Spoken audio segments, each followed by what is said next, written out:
When my mother-in-law tried to force-feed me allergens at her anniversary party, it triggered a chain of explosions, including a divorce she never saw coming.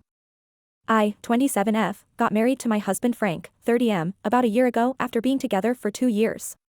I've met his family plenty of times and we all used to get along until recently, when he and I were visiting his parents and the conversation somehow turned to kids and I casually mentioned that I wasn't interested in being a mother. My husband and I have obviously talked about this before and both of us are on the same page about kids, that we don't want kids. My mother-in-law Sharon, 52F, was the one who initiated the conversation at dinner that day, and when my husband and I made it known that we weren't planning on having kids ever, she tried to change our minds, especially mine. She continued to try and convince me to have kids at some point for the next couple of days until I told her that I wasn't interested and that neither was my husband. So that was it, and I didn't want to discuss this further. I made my boundaries clear and I guess she couldn't handle it because after that she started being really cold to me and act weird every time I came around. My father-in-law, Ben, 53M, didn't seem to care much, which was a relief.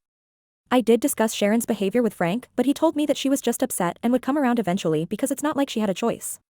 It wasn't her place to dictate whether we should have kids or not, so she could act upset, but it wasn't going to change our decision. I felt better after talking about it to Frank, and since we still had to continue visiting his parents because Ben wasn't keeping well, I decided not to make a big deal out of it and tried my best to be polite and cordial with Sharon. Even though she didn't extend the same courtesy to me. Now a few days ago, we attended the 25th wedding anniversary and it had been organized by Frank's older brother, who's a surgeon. So he was able to throw a very lavish and fancy party and invited almost everybody that we knew, including my parents. We were all having a great time at the party, even though Sharon was giving me the cold shoulder. I wasn't particularly bothered by it and went on having fun with my husband and my parents. Then it was finally time to cut the cake, which I knew I wouldn't be able to have because it was a chocolate peanut butter cake and I had a deathly allergy to peanuts, or nuts of any kind, for that matter. And it was a pretty nutty cake, which goes perfectly with Sharon's personality, now that I think of it. She cut the cake along with Ben and we all clapped. It was a beautiful moment. Then everybody was served with a slice of the cake, but I obviously didn't take any and nobody questioned it, since everyone was well aware of my allergies. I didn't even mind not having cake, but for some reason, as soon as Sharon saw me sitting on my own without cake, she made a huge deal of walking over to me and asking me if I wasn't feeling up to it. She told me to have a bite of her slice, which I politely declined, and I found it very weird that she was even offering me because she knew that I was allergic. She insisted again and again that I take one bite at the very least, while I kept refusing and even told her that I was allergic and I physically couldn't have that cake. She tried to tell me that it wouldn't hurt if I had just one tiny, little bite, but I wasn't willing to risk it.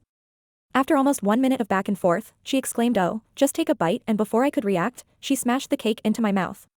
I spit it all out immediately and I had to grab a tissue from Frank so I could get any remnants out of my mouth immediately. It was disgusting and I was actually sputtering while rinsing my mouth, while Frank yelled at his mother. After half a minute, when I finally got over the shock of what she did, I came back to talk to Sharon and told her off.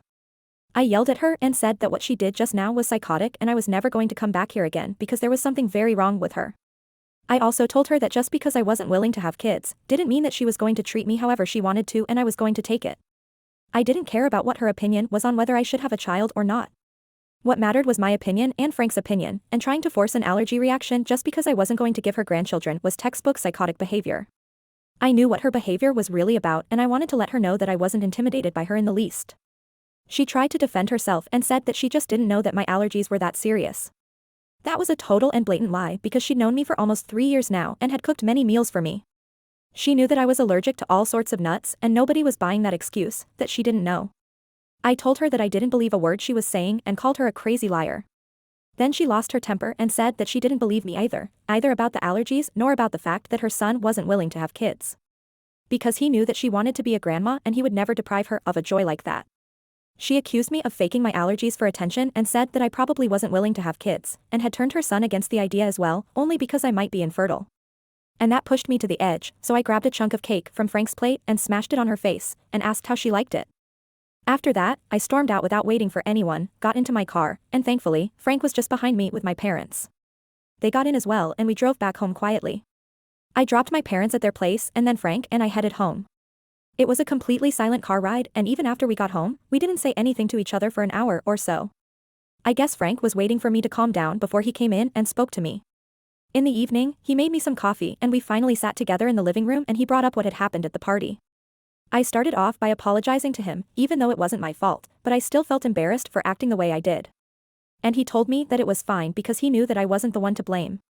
He then went on to tell me that the people who'd stayed back at the party were the ones who filled him in on what happened after we left. Apparently, Sharon started crying after Frank walked out and chose to follow me instead of staying back to see her. She was playing the victim and her family was lapping it all up, calling me the most derogatory names in the book and accusing me of trying to take Frank away from her. The only one who called her out on her BS was Ben, surprisingly. Since he tended to stay away from family drama, especially when it involved his wife.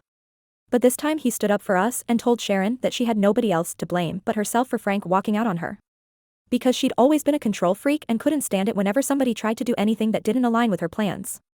They got into a bad fight and everybody just waited around awkwardly while they argued with each other. Sharon accused him of choosing me over her and said that he was being unreasonable, but Ben stuck to his guns and didn't back down. They just went on arguing until Frank's older brother finally broke them up, and everybody went home after that because the day was pretty much ruined. One of Frank's cousins recorded the fight and it was nice to see Ben sticking up for us. She and a couple of other relatives are the only ones on our side right now. Frank's brother thinks that I should apologize because he believes that I overreacted. And that I shouldn't have brought up my personal grudges against Sharon on the day of their anniversary and made it all about myself. And not just him, but Sharon's family also feels the same way and is saying that I owe them an apology because the fight wasn't even about us having kids or anything else in the first place. I made it about that. They think that I shouldn't have brought it up, and if I had been that offended by Sharon trying to force me to eat cake, then I should have just walked out after that, instead of retaliating and creating a whole scene. They believe that I was the reason that Ben and Sharon ended up fighting, and had I just done the right thing and walked off, then nobody would have had to deal with that fight later. Frank told his brother off and said that I wasn't going to apologize because none of this was my fault. But all of them are pretty convinced that I'm the culprit and I ruined Sharon's anniversary party on purpose and caused Ben and Sharon to fight on their anniversary. From what they told me, the two of them aren't even talking right now, since Sharon packed a few of her things and went to live with a friend of hers after their big fight. Ben hasn't even tried to call her back. So Ida for fighting with my mother-in-law on the day of her anniversary for trying to force feed me cake? Update 1, hey, thank you for all the comments.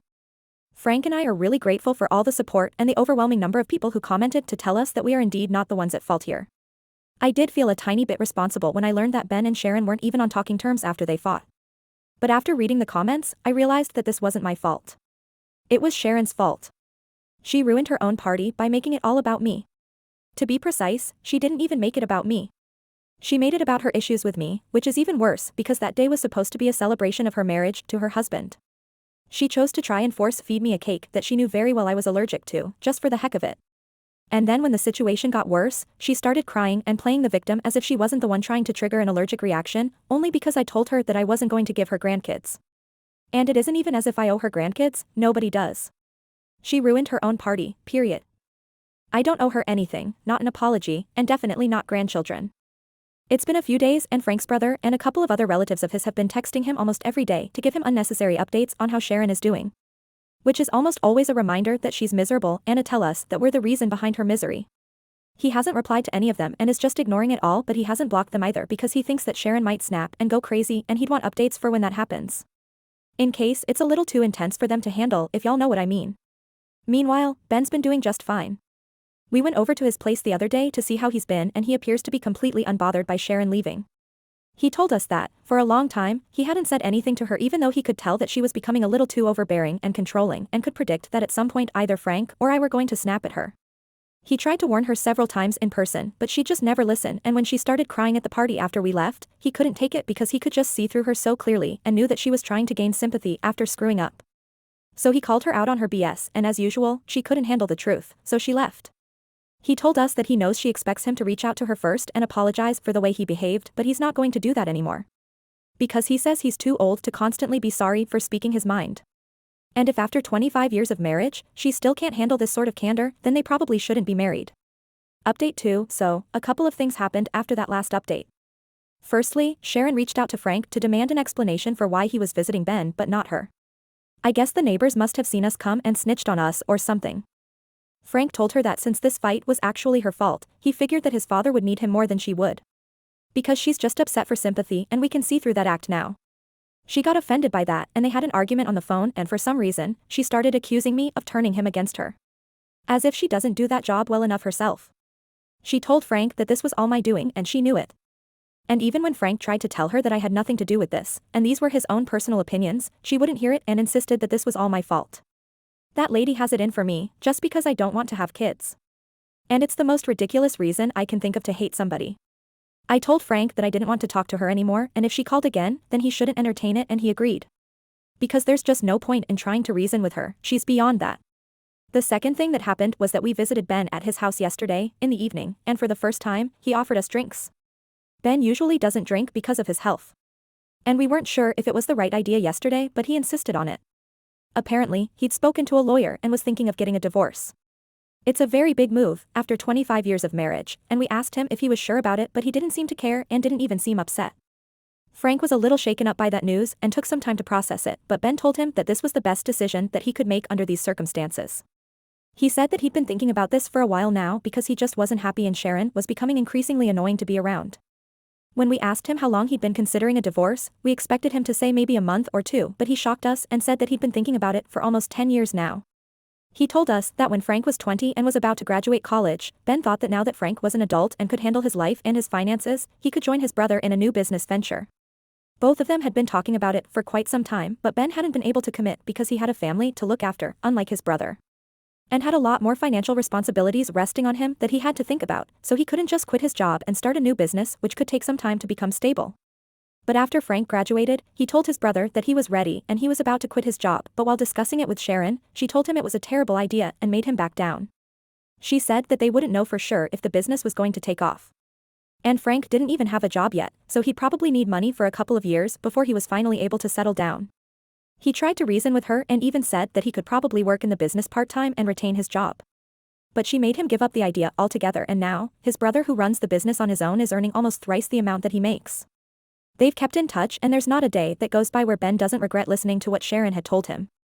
She hadn't even tried to talk to him but had given him an ultimatum that if he took his brother up on that offer then she'd take Frank and leave him, which forced him to give up on that idea. His brother still wants him to come on board, but Ben feels like he's just too old. And he's going to retire in a couple of years anyway, so it's just not going to be worth it. Frank was almost on the verge of tears because of how dejected his father sounded while talking about the opportunities that he'd lost, just because he listened to Sharon who wasn't willing to bet on a brilliant mind like him. And it's true, Ben actually is one of the wisest and most intellectual people I know personally. I knew that if he was willing to invest in something, then it definitely wasn't a bad idea. And it's being proved by his brother who worked on the business idea that Ben created and is now a successful businessman. Frank suggested that he take up whatever position his brother was going to offer him, even if it was just a couple of years away from his retirement. Because at the end of the day, at least he'd have the satisfaction of knowing that he tried. Ben argued that it was too late for him and said that the position was not a problem because his brother was ready to make him a partner in the firm, but he was just not into it anymore. We were really upset to hear him talk like that, so Frank and I decided that we were going to talk some sense into him, and we kept convincing him that he should talk to his brother and join him. Because it was never going to be too late to do something for yourself. It was corny and preachy, but after a while, we managed to convince him to at least contact his brother about this and talk to him about it, which is good. As for the divorce, we're obviously going to be supporting him in it. Sharon can't just try and control everybody's lives around her and think that it's completely fine and she can get away with it. The way she treated Ben wasn't fair, and what she did to me and Frank recently is also not fair, and she needs to know and learn that she can't just push people around and bully them into doing what she wants them to do. It finally makes sense why Ben was so upset when she was trying to humiliate us at the party, all because we weren't willing to obey her orders. And even after all of this, she still has the audacity to pretend like she's somehow the victim in the situation. I don't even feel bad for her anymore because she's shown us that she doesn't deserve any sympathy from anyone. And all the people who are feeding into her delusions of her being the long-suffering tragic victim are probably just fools, or they only want drama, and that's about it. Update 3, Ben and his lawyer filed the petition today and Frank was with them. He told me that Ben was really relieved and they went out for celebratory drinks afterward. I have a lot of work to catch up on, so I couldn't join them, but I'm happy to know that he's finally living for himself now. The guy is in his 50s, he deserves to do whatever makes him happy, instead of constantly thinking about what his wife would say or how his son would feel. This is another reason why I didn't want to have kids, because I don't think I'm selfless enough to put somebody else before me constantly, and I don't think Frank is either. And then, there are people like Sharon, who are selfish and yet still choose to have kids. Just so they can control them and continue to put themselves over their kids. It's been a couple of days and we haven't heard from her yet, so I guess she's giving the Victim Act a rest for now. Or maybe she's just planning a theatrical and dramatic comeback. Knowing her, I wouldn't completely rule the second theory out. I just hope that whatever she has to do isn't scheduled to happen before she gets served with the divorce papers. It'll be awkward if she decides to come back and Ben tells her that he wants a divorce. Frank and I have discussed the possibility of that happening, and we know that she's going to throw a fit either way, but it'll just be worse if she does it in person. I'm just keeping my fingers crossed that she stays away for a couple of more days. Update 4. Alright, so Sharon was served with the divorce a couple of days ago, and like I said, she threw a fit. Interestingly enough, it wasn't Ben that she was upset with, but it was me. I really didn't see that coming because I didn't think there was anywhere she could make this about me since this was between her and her husband. But I guess I underestimated her since as soon as she was served, she decided to go online and make a post about how I'd manipulated Ben into leaving her, and now all of us were probably going to celebrate because I'd won and she'd lost. I honestly wasn't even competing with her, so I don't know where the winning-losing thing comes from. And it's pretty disturbing to think that she looked at me as competition because she's a lot older than me and is literally my mother-in-law. It's weird. She didn't even talk to Frank or to Ben about it before she made the post, and there were like 3 paragraphs dedicated to how I was ruining her life by turning her loved ones against her. Only towards the end did she say that she was very disappointed with the other 2 as well, for falling for my manipulation and deception. It was crazy to me how everything in her life has started to revolve around me, and it's honestly kind of creepy. Frank has blocked her and so have I, but her relatives keep texting me to tell me how evil I am. It's sad because they think it bothers me, but it only makes me laugh at how stupid they're being. Even if I actually was a master manipulator, I couldn't manipulate someone into leaving their wife unless they actually wanted to deep down. And I guess people as stupid as them are forgetting that because, to them, it's only important that they blame me and paint me as the villain. Ben has apologized for it, even though he has no reason to apologize to me because none of this is his fault, it's his soon-to-be ex-wife's. But I appreciate the fact that he's trying to be nice since not a lot of people are built that way, especially in Frank's family. But either way, they're going to get a divorce, and blaming me is not going to change the fact, so the sooner she accepts it, the better it is for her. Frank and I are happy anyway, so if she's miserable because of it then that's her own problem.